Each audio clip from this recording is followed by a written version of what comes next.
Welcome back, everybody, to Even Your Dynasty Show. We're going to talk a little bit about Giants baseball. The Giants, who are 13-3 right now in the Cactus League, they have the best record in the Cactus League. They actually have the best record of all teams in spring training right now between leagues. Um, and does it matter? Is this some kind of indication that we're going to suddenly be a powerhouse team going into 2025? And the reality is, let's pump the brakes. At the end of the day, these games don't matter, as far as record goes. On March 27th, when the Giants go to play at Great American Small Park, it's going to be, the record's going to reset to 0-0, just like everybody else. But I do believe that there are some things from this spring training and in the how they're playing and the how they're going about this, winning these games, how they're going around about, doing all the little things that I do think it's a little bit indicative that this team might be a bit better than we all expected. Now, I'm not going to predict them to suddenly be a 95 win team or a 100 win team and just a shoe in and they're going to compete with LA and yada, yada. I'm not going that far. But I do think this team can be better than kind of the projections go. And now I'm actually basing this off my own personal projections. Those of you that have listened to like live shows and things like that with us, you know that my personal over under for wins for the Giants has been about, 82.5 to 83.5. I've kind of settled in at 83.5 because frankly, I think this team is better than last year's team. I don't think they're a playoff team. I've said that.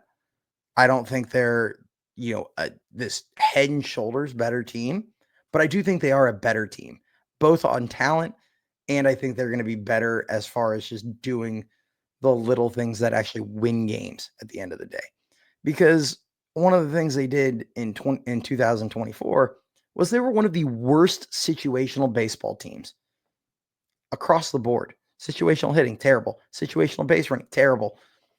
Kicking the ball around and defensively, they had terrible defense in center field for most of the year. They had terrible defense at shortstop for most of the year. They had terrible defense at a lot of positions last year for most of the year. I think that they're going to be a lot better defensively, pitching, offense, even offensively. I think they're going to be better at scoring runs, and especially in situations where they should be able to score runs. So, let's take just kind of a look at what they're doing so far in spring training, and kind of the things that I think are going to be sustainable, and some of the things that probably not. And as far as the things that probably not, there's only one thing that really truly stands out. At the end of the day, they're tied for third right now in home runs. They are first in slugging. Those things are not going to translate to Oracle Park. I mean, it could, I guess. 2021, we all saw that happen where, all of a sudden they were one of the most powerful teams in baseball. But realistically, we have a 25-year history of this. They're not going to suddenly be the 27 Yankees out there offensively. So those two things probably not going to carry over. But what they are doing that I could see carrying over. Number one, they're throwing strikes. And that might be an oversimplification and just be like, oh, and that you could still get knocked around if you're just throwing meatballs off, all these things. But they lead the major leagues with the least amount of walks given up between both leagues right now, between the Grapefruit League and the Cactus League. They lead by 15 walks. And part of what that has done for them is they lead the league in whip right now. And it's not close. Like they lead right now with a 1.17 whip. The next closest team is the Yankees, who, go figure, are actually number 2 in the least amount of walks, in the fewest walks allowed. So, and they're at 1.3. So, kind of an indication when you're not giving a bunch of free bases away, you could probably be one of the amongst the league leaders in whip and things like that, which in turn has allowed them to have the best ERA in the Cactus League and tied for second overall between the leagues. So they're throwing the ball well, which starts with throwing strikes. And the main guys you're seeing out there doing that, Logan Webb, Robbie Ray, Justin Verlander. I think if all those guys are healthy, I do believe we can rely on those guys to do those things. Now, the fifth starter, still kind of up for grabs. Probably going to be Landon Roop is kind of what it looks like right now. I'm apologizing right now for like the lighting. The sun like keeps going behind clouds and then coming out. So the visual might be a little off today. Sorry, everyone. But you look at like Landon Roop, he's throwing the ball well. 4 of his 5 starts has been really good. And even in his 5th, his command was off, but it was in the zone. He was just getting knocked around by Chicago. And then you have Hicks, who haven't seen a lot out of the spring. He's only pitched in 2 games. We'll give him his fair shot. But if he's attacking the zone, that's another guy whose stuff is so good that he can just allow guys, pitch to contact, let the defense behind him do the work. Which now let's take a look at that defense. So they're pitching the ball well. Okay, what else is going to help them win games? Playing defense. Let's look behind them. You look at every single position right now on the Giants defensively. You have a Gold Glover at short or at third. You have a Gold Glover at catcher. Up the middle, you have a guy that last year had a down year, admittedly, but now he's playing next to Matt Chapman and in Willy Adames. And for the 2 years before last year, he had those 2 years he was like plus 16, I think, outs above average in defensive run saved. He was one of the better defensive shortstops in baseball. Now, he wasn't a Gold Glove winner, but he was very high end defensively. And you look at the struggles from last year, most of them occurred going to his glove side, or I think actually most of them occurred going over to his left. Well, now he can kind of focus on, they've made the joke. He'll just go play up the middle. Won't have to go to his left as much. He can play a little farther to the middle because Matt Chapman has the best range of any third baseman in baseball. So it's going to help him defensively. You have a guy at second base who's going to have huge range for a second baseman in Tyler Fitzgerald, because this is a guy that's a shortstop playing second base. Now, we all saw what Fitz looked like as a shortstop, not saying he's like a shortstop and then he should be there, but he's a converted shortstop that's going to have really good range.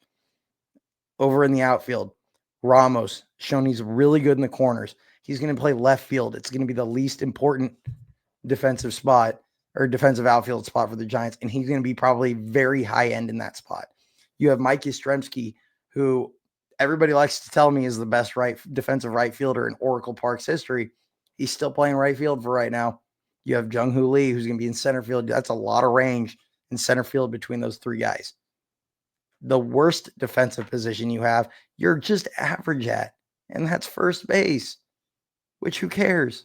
So you're fine there. So right now they're throwing strikes. They're pitching the ball well. They're pitching to contact. Now they are 5th in strikeouts. Benefits of throwing strikes. They're 5th in strikeouts for pitching, but you have a great defense behind you. So if you're pitching well and you're playing defense, just got to find a way to score some runs. And now let's talk about that, the offense. Now, is Matt Chapman going to have a 2,000 OPS? No, it's not going to happen. There are some guys performing way better than we expect. Is Jung-Hoo Lee going to suddenly be a big power hitter? Probably not. This is where the thin air in Arizona and the power numbers are going to be higher. Guys like Jung-Hoo Lee, probably not going to be a huge power guy. Now, I do think he can hit 10, 15 this year, and I think he's going to hit with more authority on the whole and drive the ball more, but he's not going to be a big home run guy. So Jung-Hoo Lee, I'd expect a little bit of that come down, but he's hitting the ball hard and he's hitting. That, I think, is sustainable. Yaz is kind of just doing what he does. Ramos hasn't even gotten going yet.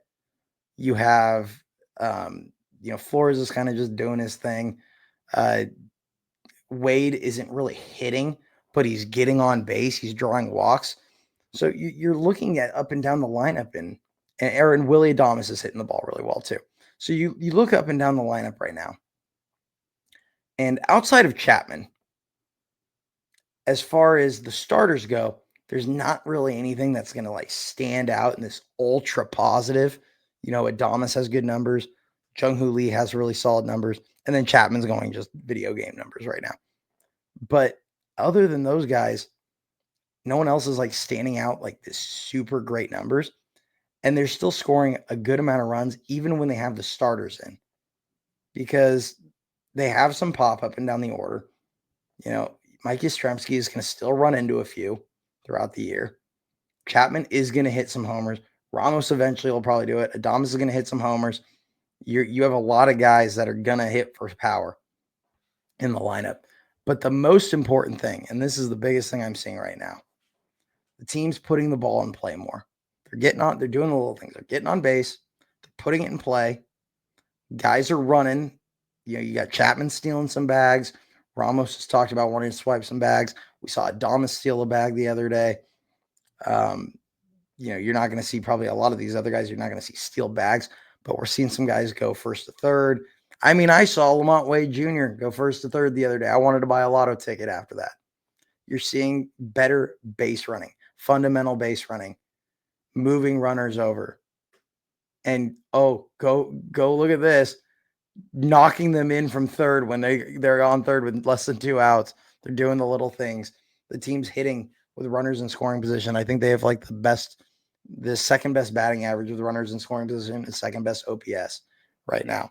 If you look at them as far as just average goes right now, the team's hitting 283.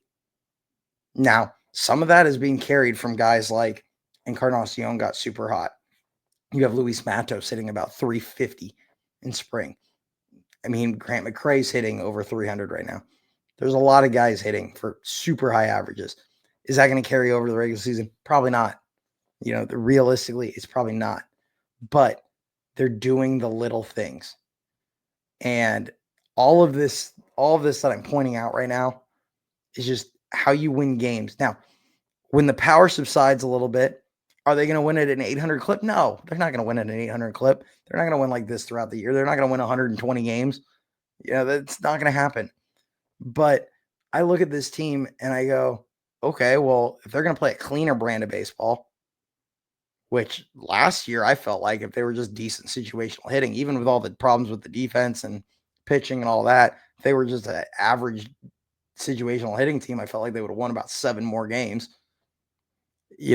I look at this team and I go, if they can sit there and win games or play games clean defensively, throw strikes, and the offense just does enough, we might, and at the end of the year, we might look down and this team might mess around and win like the mid to upper 80s on games. That really would not surprise me because they do have talent on this team, especially if they get continued development out of guys like Elliot Ramos, Jung-Hoo Lee, Tyler Fitzgerald, some of the young guys that are going to be on the bench, guys like Luis Matos, Patrick Bailey can turn the corner with the bat in the second half, not fall off a cliff for a year.